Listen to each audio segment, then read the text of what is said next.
The December wind howled across the Wyoming plains like a wounded wolf, cutting through everything in its path with teeth sharp enough to freeze a man's blood solid in his veins. And Yates Dawson knew something was wrong the moment he stepped into his barn that bitter night in 1876. The temperature had plummeted fast after sundown, dropping so low that his breath came out in white clouds that hung in the air like spirits unwilling to move on. Yates had come to check on his horses, making sure they had enough hay to keep them warm through what promised to be one of the worst storms the territory had seen in years. His ranch sat 5 miles outside Angel's Camp, Wyoming, a small settlement that had grown up around the mining operations and cattle trails that crisscrossed this unforgiving land. At 27 years old, Yates had been working this land for nearly a decade, ever since he had saved enough money from driving cattle north to buy his own piece of earth and sky. The barn door creaked on frozen hinges as he pushed it open, the sound cutting through the wind's constant howl. His horse, Thunder, a gray gelding with a temperament as steady as his name suggested otherwise, stood alert in his stall, ears pricked forward and nostrils flaring. Something had spooked him, and Thunder did not spook easily. Yates raised his lantern higher, casting yellow light across the barn's interior. Shadows danced along the walls, making the familiar space seem foreign and full of secrets. He moved deeper into the barn, his boots crunching on the straw-covered floor, his hand instinctively moving to rest on the revolver at his hip. Out here, a man learned to be cautious.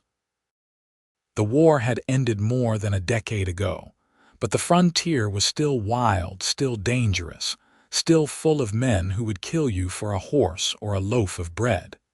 That was when he saw her. She was huddled in the corner of an empty stall, half buried in loose straw, her body curled into itself like a question mark. At first, Yates thought she might be dead, just another casualty of the cruel winter, but then she moved just slightly, her shoulders trembling with shivers so violent they seemed to shake her apart from the inside. He approached slowly, setting the lantern down on a post. In the light, he could see she was young, maybe 21 or 22, with dark hair that had come loose from whatever pins had once held it, and now fell in tangled waves around her face. Her dress was thin, completely inadequate for the weather, torn in places and stained with mud and what looked like dried blood. Her lips had taken on a bluish tinge, and her skin was so pale it seemed almost translucent. "Madam," Yates said softly, kneeling down beside her. "Madam, can you hear me?" Her eyes opened, just barely, revealing irises the color of summer grass, a startling contrast to the death-pale pallor of her face. She tried to speak, but her teeth chattered so hard the words came out broken. "I will do anything for warmth," she finally managed to whisper, her voice raw and desperate. "Please, anything." Yates did not hesitate. He shrugged off his heavy coat and wrapped it around her shoulders, then scooped her up into his arms. She weighed almost nothing, as if the cold had already started to hollow her out. Her head lolled against his chest, and he could feel the violent tremors running through her body. "I have got you," he said, carrying her quickly out of the barn and across the yard to his house. The wind fought him every step, trying to tear her from his arms, but he held tight, lowering his head against the stinging snow that had started to fall. Inside his small ranch house, the fire in the hearth had burned low, but it was still infinitely warmer than the barn. Yates kicked the door shut behind him and carried the woman to the sofa near the fireplace. He laid her down gently, then immediately set about building up the fire, throwing on more logs, and using the poker to stir up the embers until flames leaped high. He grabbed every blanket he owned, piling them on top of her, then heated water on the stove. He had seen frostbite before, had even lost 2 toes to it himself during a particularly bad winter when he was younger. The key was to warm someone slowly, not too fast, or you could do more harm than good. While the water heated, he knelt beside her again, carefully removing her thin, worn shoes. Her feet were like ice, the skin mottled and pale. He rubbed them gently between his hands, trying to encourage circulation, then wrapped them in a wool blanket. "What is your name?" he asked, trying to keep her talking, to keep her conscious. "Fiona," she whispered. "Fiona Harper." "Fiona, I am Yates Dawson. This is my ranch. You are safe now." "Can you tell me what happened?" Her eyes drifted closed, and for a moment he thought he had lost her, but then she spoke again, her voice so quiet he had to lean close to hear. "Stagecoach. Attacked. 2 days ago, I think. Maybe 3. I ran, just ran." Yates felt anger kindle in his chest. The roads around Angel's Camp had been plagued by outlaws for months, men who robbed coaches and killed passengers without mercy. The territorial marshal was supposed to be doing something about it, but the territory was vast and the law spread thin. "How many were in your party?" he asked. "6. The driver, a guard, myself, an older couple, and a traveling salesman. The outlaws wanted money. The guard tried to fight. They shot him. They shot the driver too. The salesman tried to run and they rode him down." Her voice broke, tears sliding down her cold cheeks. "The older man tried to protect his wife. They killed him right in front of her. Then they took everything, including the horses. The woman, she was wounded. She could not walk. I tried to help her, but she told me to go, to save myself. I ran into the wilderness. I just ran and ran until I could not run anymore." Yates clenched his jaw, forcing himself to stay calm for her sake. "Did they follow you?" "I do not think so. It was snowing. I think they took what they wanted and left." He brought the heated water over in a basin and soaked a cloth in it, gently cleaning the dirt and dried blood from her face and hands. Now that he could see her properly, he realized she was beautiful, though clearly suffering from exposure and exhaustion. There was a cut on her forehead, not deep but enough to have bled, and bruises darkening along her arms. "Did they hurt you?" he asked carefully, needing to know but not wanting to push. She understood what he was really asking. "No, not in that way. I ran before they could. One of them grabbed me, tore my sleeve, but I got away." He nodded, relief washing through him. "You are safe here, Fiona. I promise you that. Tomorrow, when the storm breaks, I will ride into Angel's Camp and report this to the marshal. But tonight, you need to rest and get warm." She caught his hand, her fingers ice cold against his skin. "Thank you," she whispered. "I thought I was going to die in that barn. I prayed someone would find me." "Well, Thunder, my horse, he knew something was off. Animals have a sense about these things. If you want to thank anyone, thank him." A ghost of a smile touched her blue-tinged lips. "I will bring him extra oats when I can walk again." Yates sat with her through the night, keeping the fire roaring, periodically checking her feet and hands for signs of frostbite, encouraging her to sip warm broth when she could manage it. Slowly, painfully slowly, color began to return to her face. The violent shivering eased to occasional tremors, then finally stopped altogether as the warmth seeped back into her bones.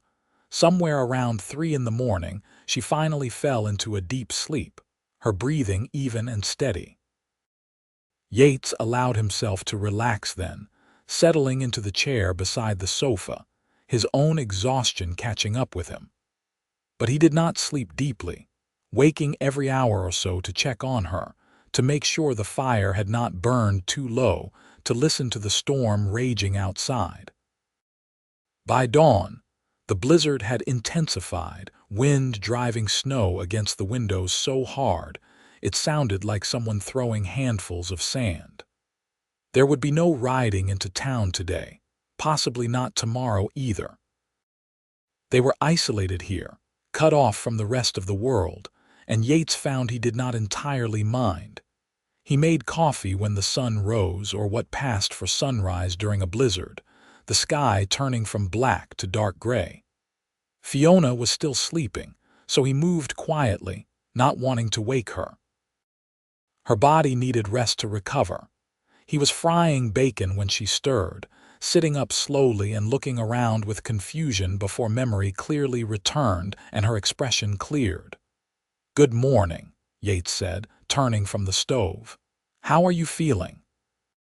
She considered the question, taking stock of herself.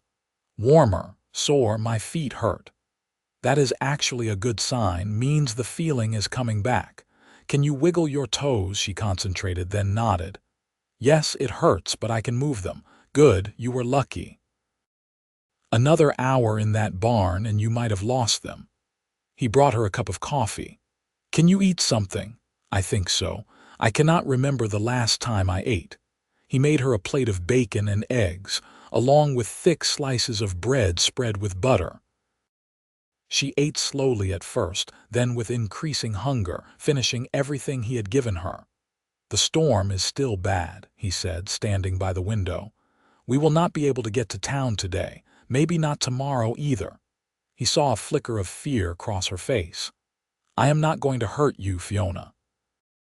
I give you my word on that. You are safe here." She studied him for a long moment, those green eyes searching his face. Whatever she saw there must have reassured her because she nodded. "I believe you. I would not be alive if you meant me harm. You could have left me in that barn. No decent man would have done that. You would be surprised how few decent men there are in this world." He could not argue with that, not after what she had been through.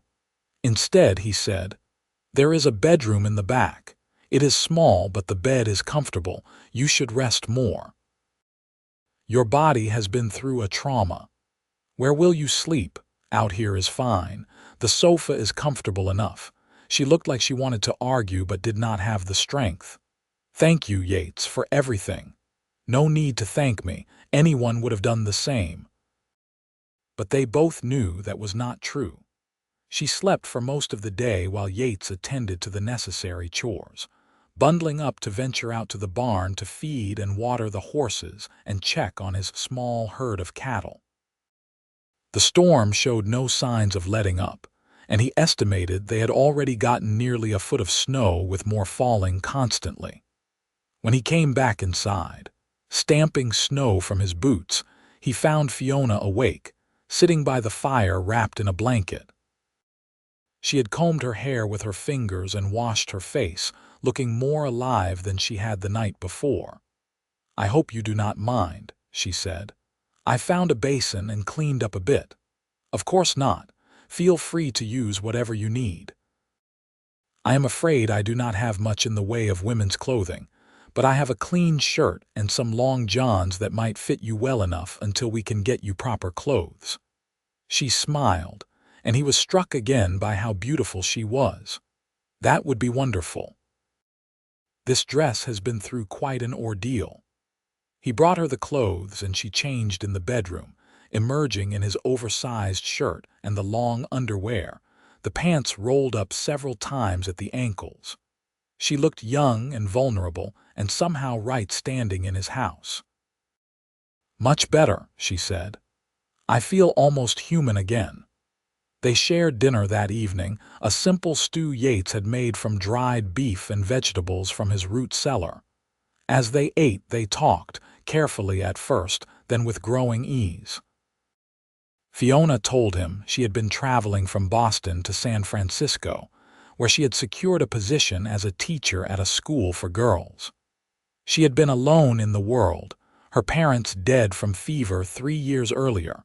No siblings, no husband. Teaching was one of the few respectable professions available to an unmarried woman, and she had jumped at the opportunity for a fresh start in California. "All my letters of recommendation were in my bags," she said sadly. "Everything I owned was on that coach. My mother's locket, the few pieces of jewelry I had, my books, my clothes, all gone." "I am sorry," Yates said and meant it. "At least I am alive. That is more than the others can say." She asked about him then, and he told her about growing up in Kansas, working cattle drives from the time he was 15, saving every penny until he had enough to stake a claim and build this ranch. He told her about the hard winters and the dry summers, about the constant work it took to keep a place like this running, about his dreams of expanding, of maybe starting a horse breeding operation. "It sounds lonely," she said softly. He considered that. "I suppose it is sometimes. But there is a peace to it too. Out here, a man can be himself. No one telling him what to do or who to be. You never wish for company. For a wife and family." The question was forward, but her near-death experience seemed to have stripped away the usual social niceties. Yates did not mind. "I have thought about it," he admitted. "But there are not many women out here, and the ones that are tend to be already spoken for. Besides, I have never been much good at courting. I am better with horses than people." She laughed, a sound like music in the small house. "I find that hard to believe. You have been nothing but kind to me." "That is different. You needed help. Kindness is just doing what is right. If only more people felt that way." The storm continued through the next day and the day after that. 3 full days of howling wind and driving snow that made venturing further than the barn impossible. During that time, Yates and Fiona fell into an easy rhythm, sharing meals and conversation, sitting by the fire in the evenings while the storm raged outside. He learned that she loved books, particularly poetry, and could recite long passages from memory. She learned that he could play the harmonica, and sometimes did on quiet evenings, simple tunes that spoke of loneliness and longing. He learned that she had a sharp sense of humor hidden beneath her proper Boston manners. She learned that he was thoughtful and careful, a man who considered his words before speaking. On the third night, sitting by the fire after dinner, Fiona said, "I have been thinking about what I will do. Even if we recover my letters of recommendation, I doubt the school in San Francisco will still want me. I was supposed to arrive weeks ago. They have surely hired someone else by now." "What will you do?" Yates asked, though the thought of her leaving sent an unexpected pang through his chest. "I am not sure. Angel's Camp is not Boston, but perhaps they need a teacher there as well, or I could find other work. I can cook and clean and sew. Surely someone needs help. You could stay here." The words were out before he could stop them, hanging in the air between them. Fiona looked at him, surprise written across her face. "I mean, just until you figure out what you want to do," he added quickly, feeling heat rise to his face. "You could help around the ranch in exchange for room and board. It would give you time to decide on your next step." She was quiet for a long moment, studying the fire.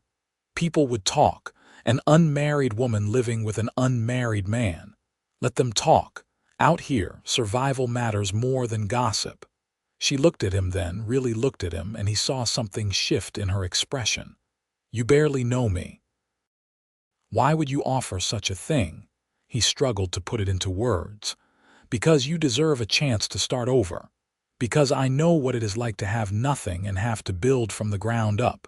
Because—" He trailed off, not quite ready to voice the other reason, the one that had been growing in his mind and heart over the past 3 days. "Because," she prompted gently. "Because I like having you here," he admitted. "This house has been empty too long. It is nice to have someone to talk to share meals with. I know it is selfish of me." "It is not selfish," she said softly. "It is honest, and I appreciate honesty." She was quiet again, then said, "If you are sure you do not mind, I would like to accept your offer, at least for a little while." Relief and something warmer flooded through him. "I am sure." The storm finally broke on the 4th day, the sun emerging to shine on a landscape transformed by snow. Everything was white and clean and sparkling, the kind of beauty that made you forget how deadly the storm had been. Yates saddled Thunder and prepared to ride into Angel's camp to report the stage robbery and Fiona's survival. She wanted to come, but he convinced her to stay behind and rest, promising to return before dark. The ride to town took longer than usual through the deep snow, but Thunder was strong and steady. Angel's camp looked like a Christmas card, smoke rising from chimneys, icicles hanging from every roof edge. The town was small, just one main street with a general store, a saloon, a church, a school, a doctor's office, and the marshal's office. Marshal William Grant was a weathered man in his 50s, tough and fair, respected by the honest folks and feared by the dishonest ones. He listened to Yates's story with a grim expression. "We have had 6 stage robberies in the past 2 months," he said. "Same gang, we think. 3, maybe 4 men. They hit fast and hard, kill anyone who resists, then disappear into the wilderness. We have been trying to track them, but they are smart, always hit right before a storm when they know the trail will be covered. Fiona, Miss Harper, she might be able to identify them if you catch them." "That is good. We need witnesses." "Most of the time, there is no one left alive to tell what happened." Grant pulled out a ledger. "Give me the details again, and I will send a wire to the territorial governor. We might be able to get some additional men out here to hunt these outlaws down." Yates spent an hour at the marshal's office, going over everything Fiona had told him. Then he stopped at the general store, buying fabric and a ready-made dress he thought might fit her, along with proper winter clothing, boots, and other necessities. The store owner, Mrs. Peterson, a plump woman with kind eyes, raised an eyebrow at his purchases but did not ask questions, though he could see the curiosity burning in her expression. He also bought supplies for the ranch, flour and sugar and coffee, dried beans and canned goods, ammunition for his rifle and revolver. The winter was far from over, and he wanted to be prepared for the next storm. On his way out of town, he stopped at the church, finding Pastor Edwards in his small office adjacent to the sanctuary. "Yates," the pastor said warmly, "good to see you survived the storm." "Thank you, Pastor. I actually came to ask you about something. I have taken in a woman who was stranded by the stage robbery. She needs somewhere safe to stay while she recovers and figures out her next step. I want to make sure there is no impropriety, no damage to her reputation." Pastor Edwards, a kind man in his 40s who had come west to minister to the settlers and miners, nodded thoughtfully. "That is decent of you. What did you have in mind?"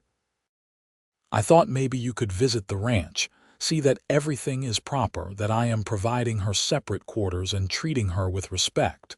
If people are going to talk, at least they cannot say I am hiding anything." "I can do that. I will ride out in the next few days, weather permitting." He paused. "What is she like, this woman?" Yates thought about how to answer. "She is educated, well-mannered, brave. She survived 3 days in the wilderness after watching her fellow passengers murdered. She is strong, Pastor, stronger than she probably knows." The pastor smiled. "And pretty, I would wager, from the way you talk about her." Yates felt his face heat. "That is not why I took her in." "I know that, son. You have always been a man of integrity, but there is nothing wrong with noticing that a woman is pretty, especially if she is also brave and strong and kind."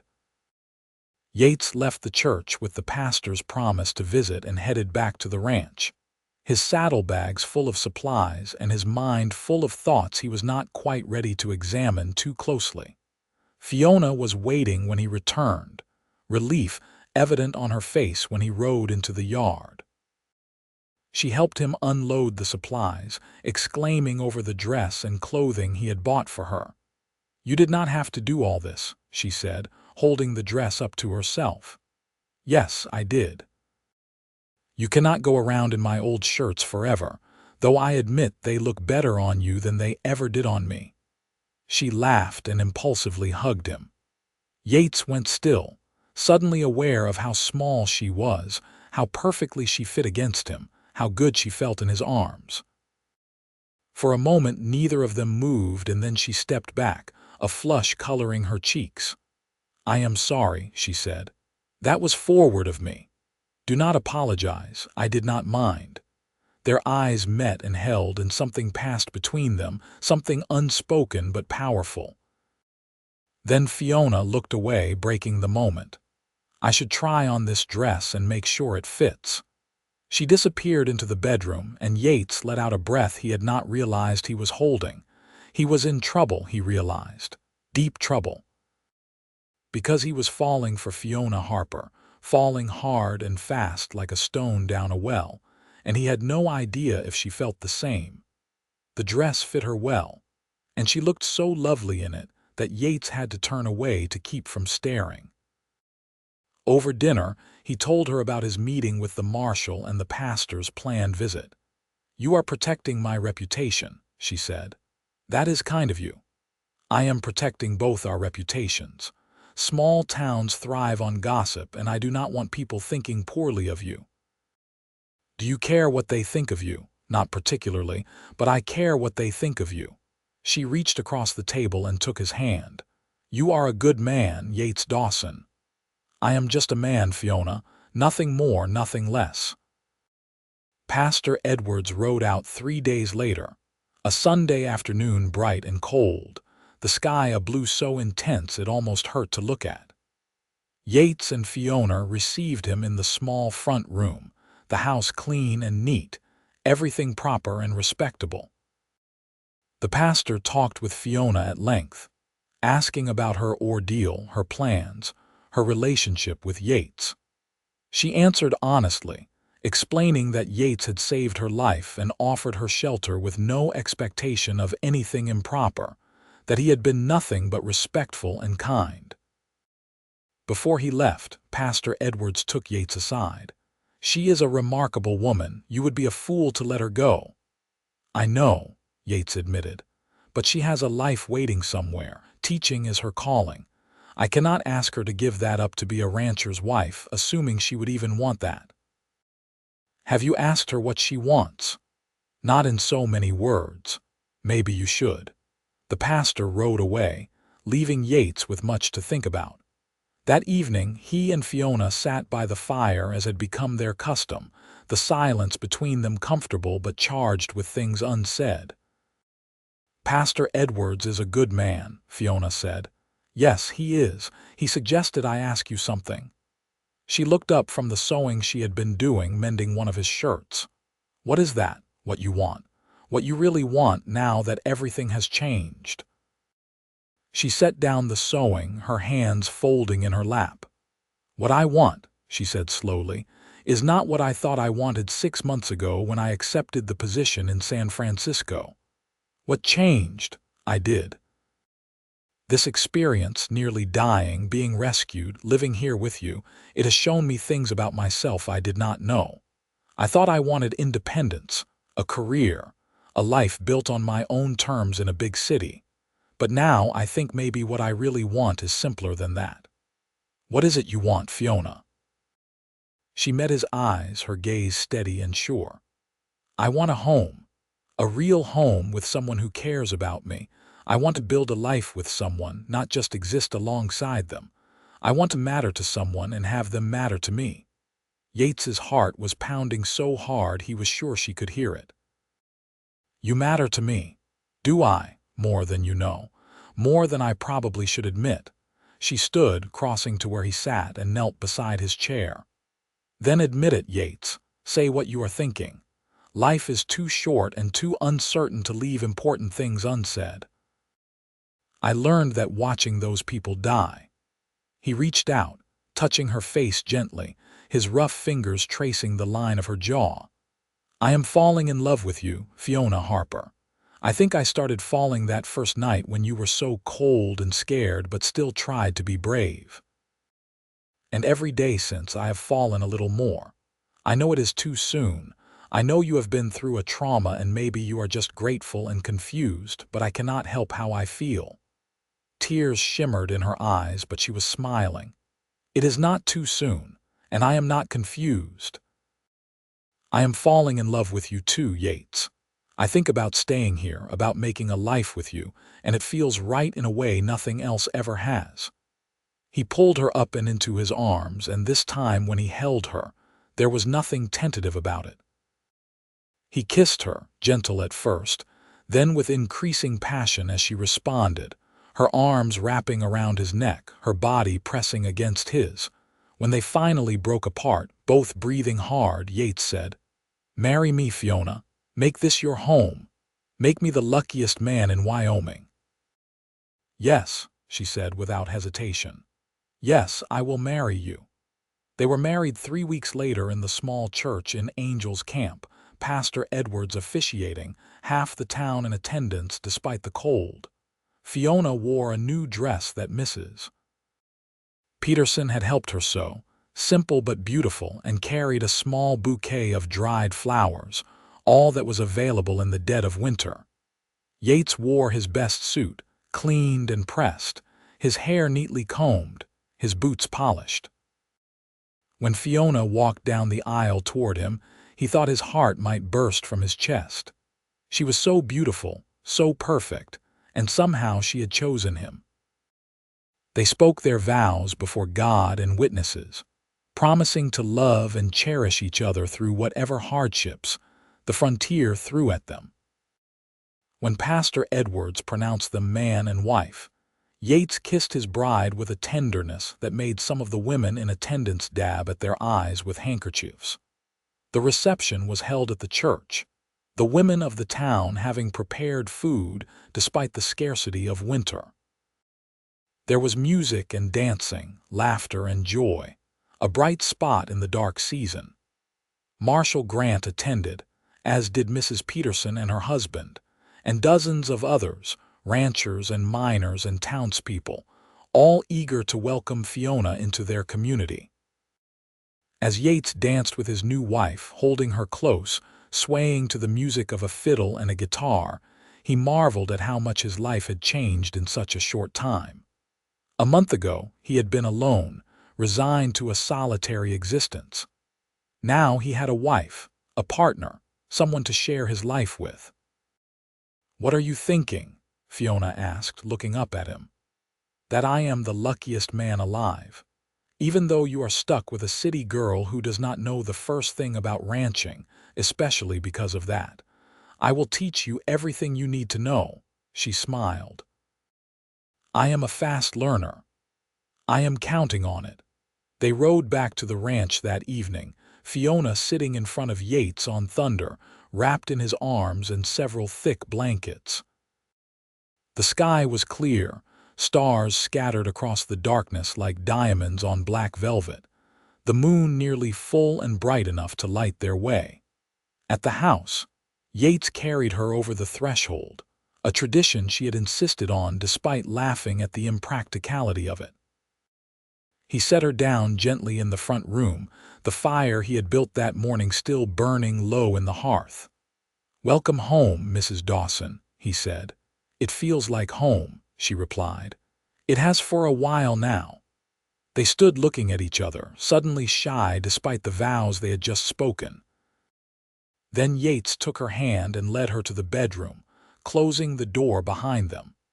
Their wedding night was tender and passionate, both of them tentative at first, then growing in confidence as they learned each other's bodies, each other's desires.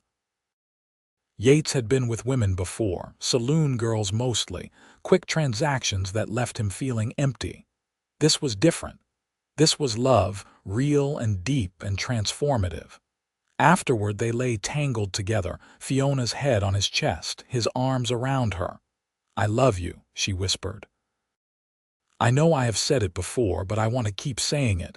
I never want you to doubt it." "I love you too," he said, kissing her hair. "More than I knew it was possible to love someone." They fell asleep like that, warm and safe and together, while outside the winter wind whispered against the windows.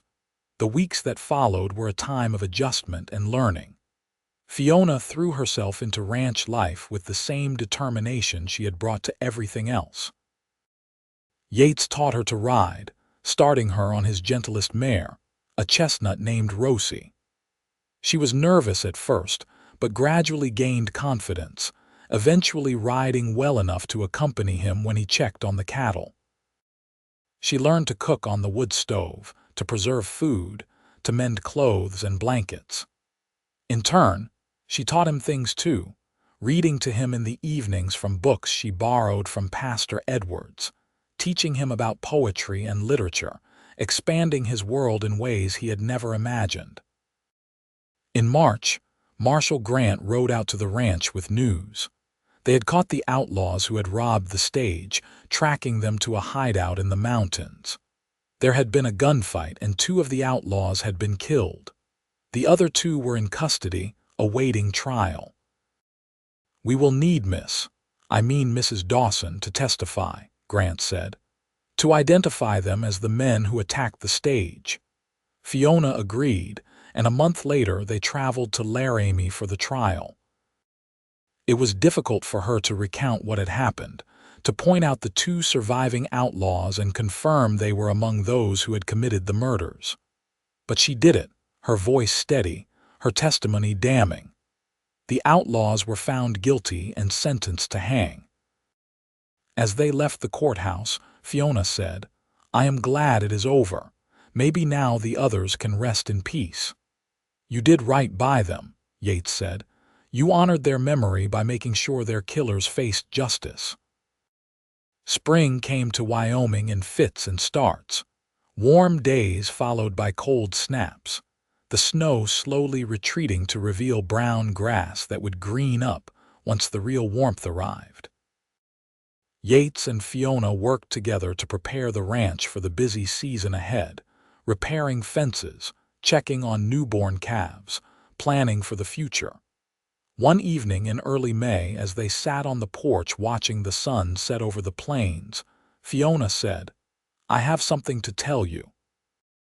Yates heard something in her voice that made him turn to look at her. "What is it?" "I am with child. I am going to have a baby." Joy exploded through him, so intense it made him dizzy. He pulled her into his arms, holding her tight. "Fiona, that is wonderful. Are you sure?" "I am sure.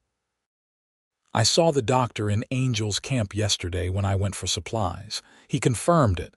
The baby should come in December." "December," Yates repeated, a little awed. "We are going to be parents. Are you happy?" "Happy does not begin to cover it. I am over the moon. I am walking on clouds. I am the luckiest man who ever lived." She laughed, that musical sound he loved so much. "Good. Because I am terrified and excited, and I need you to be happy, so I know everything will be all right. Everything will be more than all right. It will be perfect." The pregnancy progressed smoothly through the summer and fall. Fiona bloomed, her body changing, swelling with new life. Yates treated her like spun glass, constantly worried she would overexert herself. But she insisted on continuing to help around the ranch, though she did slow down as the baby grew. In Angel's Camp, the women rallied around her, the wives of ranchers and miners who had been through this themselves. They brought her clothes their own children had outgrown, offered advice and support, welcomed her fully into their community. Mrs. Peterson, in particular, became a good friend, visiting often and promising to be there when the baby came. December arrived cold and clear, and 3 days before Christmas, Fiona went into labor. Mrs. Peterson and the doctor were summoned, and Yates spent the longest hours of his life pacing the front room while his wife labored in the bedroom. He could hear her crying out, and it took everything in him not to burst in there, though Mrs. Peterson had firmly told him to stay out. Finally, after what felt like an eternity but was actually about 8 hours, he heard a new sound. A baby crying. His heart leaped into his throat. Mrs. Peterson emerged, smiling. "You have a son, Yates, a healthy baby boy, and your wife is tired but doing well. You can go in now." Yates entered the bedroom on shaking legs. Fiona was propped up against the pillows, pale and exhausted but glowing with joy. In her arms was a tiny bundle wrapped in blankets. "Come meet your son," she said softly. Yates approached slowly, looking down at the small face peeking out from the blankets. The baby had stopped crying and was looking around with unfocused eyes, his little mouth working. "He is perfect," Yates said, his voice rough with emotion.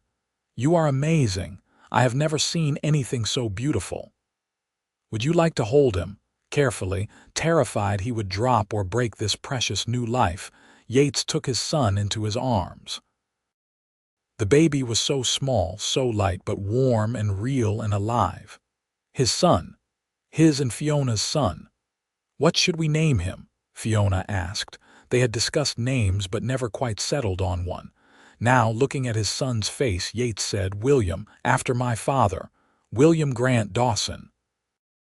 "William," Fiona repeated. "I like it. Hello, William.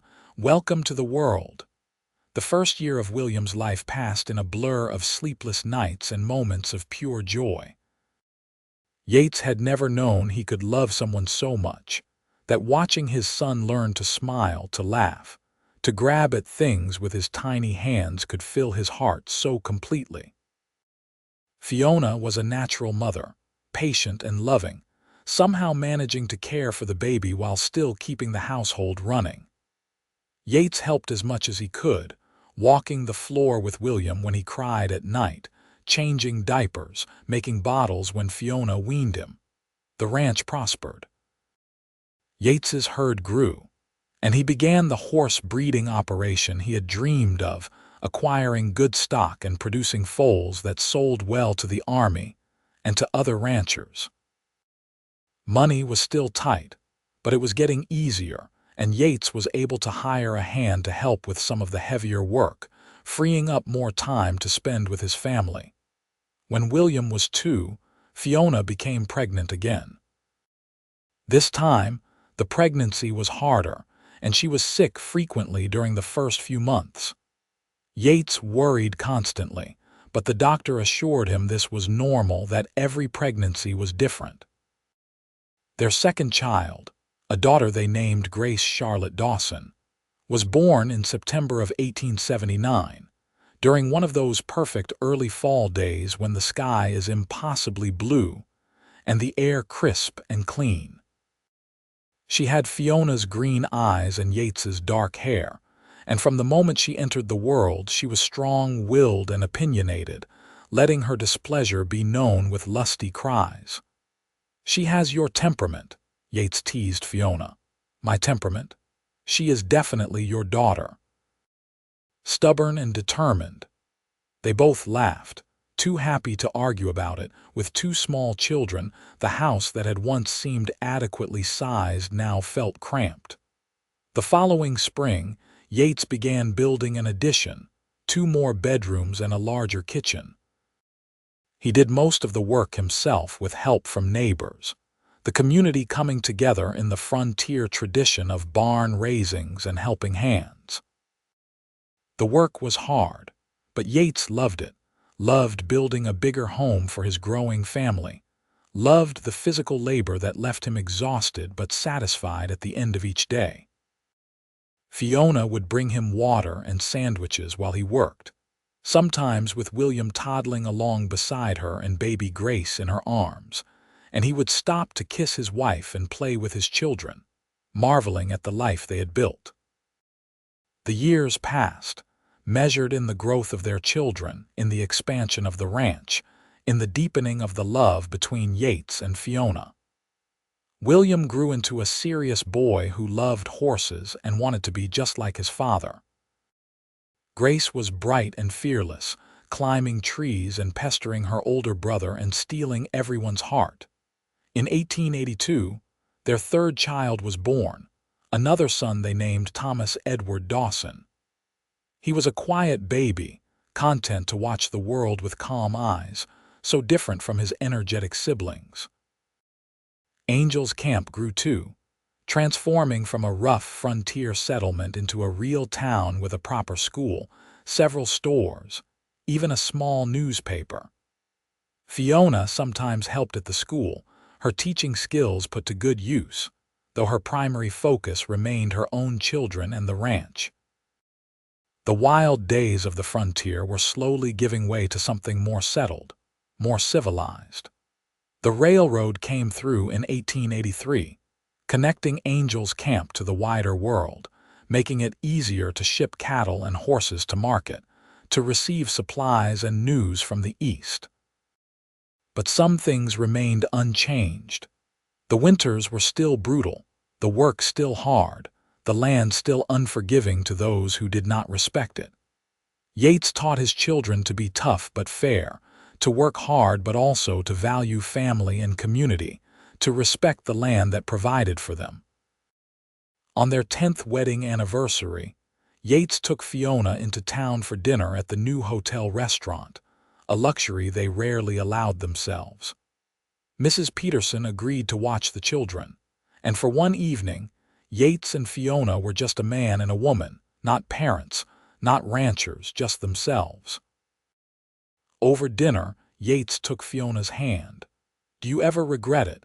Giving up teaching, marrying me, staying here instead of going to San Francisco?"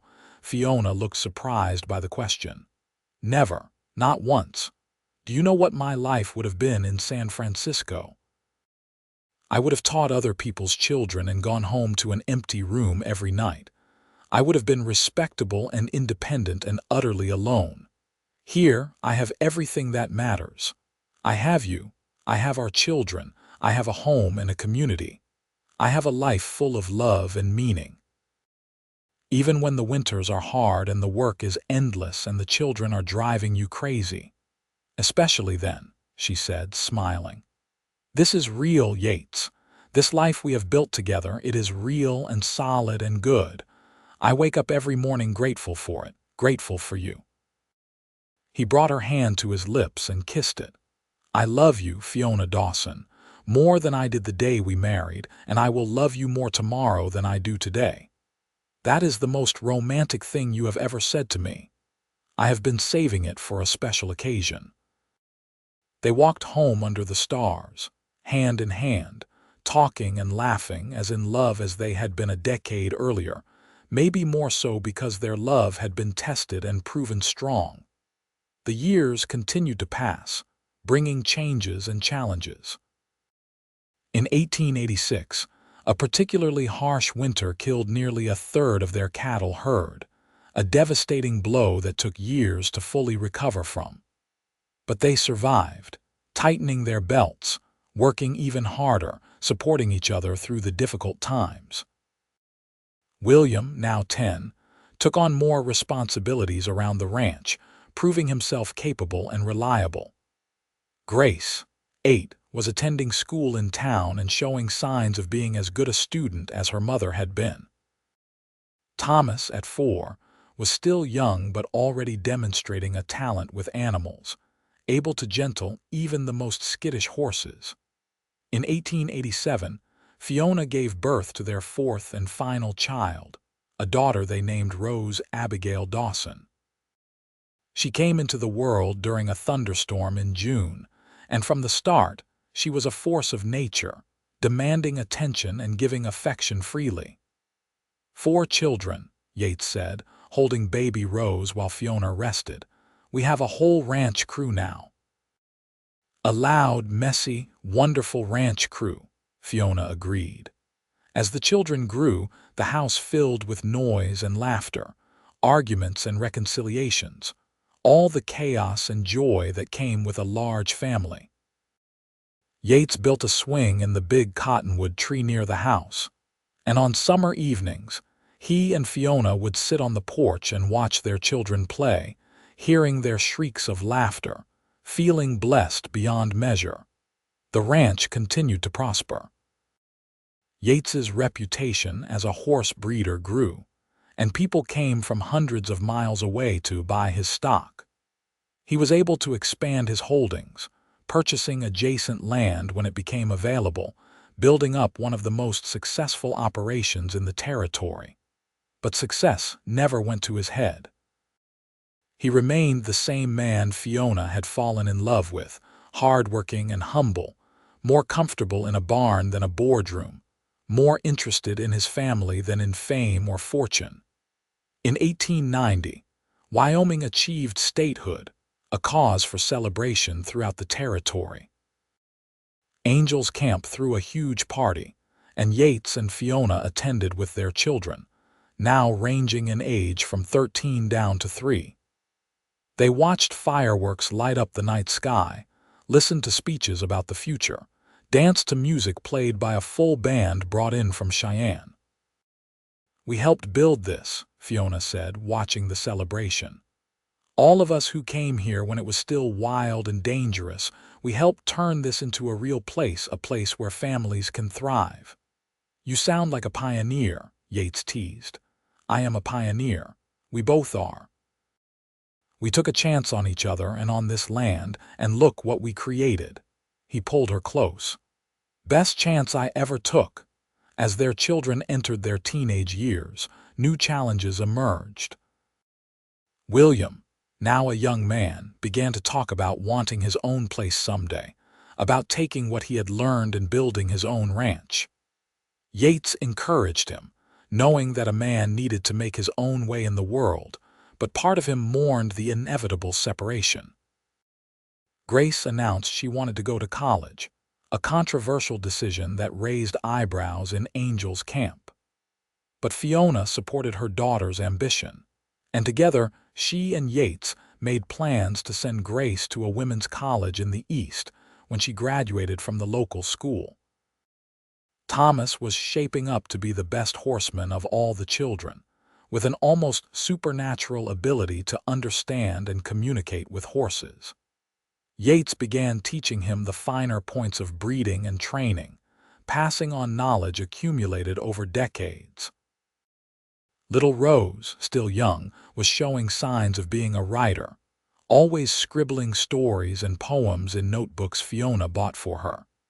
In 1895, as they celebrated their 20th wedding anniversary, Yates and Fiona hosted a party at the ranch, inviting friends from all over the state. The house Yates had built and expanded over the years was full of people, laughter echoing off the walls. During a quiet moment, Yates pulled Fiona outside onto the porch, away from the noise and crowd. 20 years, he said. Sometimes it feels like yesterday that I found you in my barn, freezing and scared. Other times, it feels like you have always been here, like I cannot remember what life was like before you." "I cannot remember either," Fiona said, "and I do not want to. That night in the barn when I thought I was going to die, I prayed for a miracle, and God sent me you. I am no miracle, just a man who got lucky. You are my miracle," she insisted. "You saved my life in more ways than one. You gave me a home, a family, a purpose. You loved me when I had nothing to offer but myself. You are everything," Yates said. "You always were." He kissed her then, deep and passionate. 20 years of love poured into that kiss. The party continued late into the night, their children laughing with friends, neighbors sharing stories and memories, the whole community coming together to celebrate not just a marriage, but the family that marriage had created. As the years rolled on into the new century, the children began to leave, pursuing their own dreams. William started his own ranch 50 miles north, marrying a local girl and starting his own family. Grace went east to college, then surprised everyone by becoming a journalist, writing articles about women's rights and social reform. Thomas stayed on the ranch, working alongside Yates, eventually taking over more and more of the day-to-day operations as Yates got older. He married a woman from Laramie, and they moved into the house Yates built for them on the property, starting their own family while staying close. Rose went to California to pursue her writing, publishing stories in magazines and eventually several novels, always dedicating them to her parents who had encouraged her dreams. Through it all, through weddings and births and graduations, through good years and bad, through every change and challenge the new century brought, Yates and Fiona remained constant, their love the foundation everything else was built on. In 1910, they celebrated their 35th anniversary quietly, just the two of them, sitting on the porch they had sat on thousands of times before, watching the sun set over land they had worked and loved for decades. "You remember what you said to me that first night?" Yates asked. "In the barn," Fiona thought back across the years, "I said I would do anything for warmth. You did, and I gave you warmth, but you gave me so much more. You gave me a life worth living." "We gave each other that," Fiona corrected. "This life we have, we built it together." "Together," Yates agreed. They sat in comfortable silence as the stars began to emerge, the same stars that had watched over them for 35 years, that had seen their struggles and triumphs, their joys and sorrows, the whole beautiful complicated tapestry of their shared life. In the house behind them, photographs lined the walls. William in his wedding suit, Grace in her college graduation gown, Thomas with his first championship horse, Rose holding her first published book, and dozens more, grandchildren mostly now, a whole new generation carrying on the family legacy. "We did good," Fiona said softly. "We did better than good," Yates replied. "We did amazing." He took her hand, their fingers intertwining with the ease of long practice, and they sat together in the gathering darkness. Two people who had found each other against all odds and built something lasting and true. The wind whispered across the plains, carrying the scent of sagebrush and wild grass, the same wind that had howled the night Yates found Fiona in his barn all those years ago. But now it was gentle, a caress rather than a threat, and it seemed to carry with it the voices of the past, the echoes of every moment they had shared. Inside the house, the clock chimed the hour. Somewhere in the distance, a coyote called. The stars blazed overhead, infinite and eternal. And on the porch of the ranch they had built together, Yates and Fiona sat hand in hand, surrounded by the life they had created, filled with the love they had nurtured, grateful for every moment, every challenge, every blessing. Their story had started with desperate words whispered in a freezing barn and a stranger's kindness. It had grown into something neither of them could have imagined, a love that had weathered every storm, a partnership that had built not just a ranch but a family, a legacy, a home. As they finally stood and headed inside for the night, Yates paused at the door, looking back at the land spread out before them, silvered by moonlight. "Thank you," he said softly. Fiona smiled. "For what?" "For saying yes. For staying, for loving me, for all of it." "Thank you for finding me," she replied. "For saving me, for giving me a reason to stay." "I love you, Fiona." "I love you too, Yates. Always have, always will." They went inside together, closing the door behind them, shutting out the night but not the memories, not the love, not the life they had shared and would continue to share for whatever years remained to them. The ranch slept peacefully under the Wyoming stars, the barn where their story had begun still standing strong, a testament to chance and fate, and the miraculous way two lost souls can find each other even in the darkest, coldest night. And somewhere in the darkness, if you listened carefully, you might have heard the echo of words spoken long ago, words that had changed two lives forever, words as simple and profound as a prayer answered. "I will do anything for warmth. I have got you." Those words had been the beginning. But there was no end, not really. Love like theirs did not end. It continued through children and grandchildren, through the land they had tended, through the community they had helped build, through every person whose life they had touched. Years later, When Yates and Fiona had both passed into peaceful rest, their children and grandchildren would gather at the ranch, walking the land, remembering the stories, keeping the legacy alive. They would sit on that same porch and watch the same sunsets and feel the presence of the two people who had started it all, whose love had been the seed from which everything else had grown. And in Angel's Camp, Wyoming, in the church where they had married, there was a plaque commemorating their contribution to the community, their service, their generosity, their example of what a good marriage could be. But the real monument to Yates and Fiona Dawson was not made of brass or stone. It was made of love and family and land well tended. It was made of memories and stories passed down through generations. It was made of the values they had lived by and instilled in their children.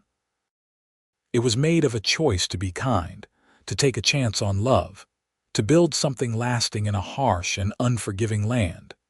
It was made of warmth offered and warmth returned, multiplied 1,000-fold, spreading out in ripples that would touch lives for generations to come.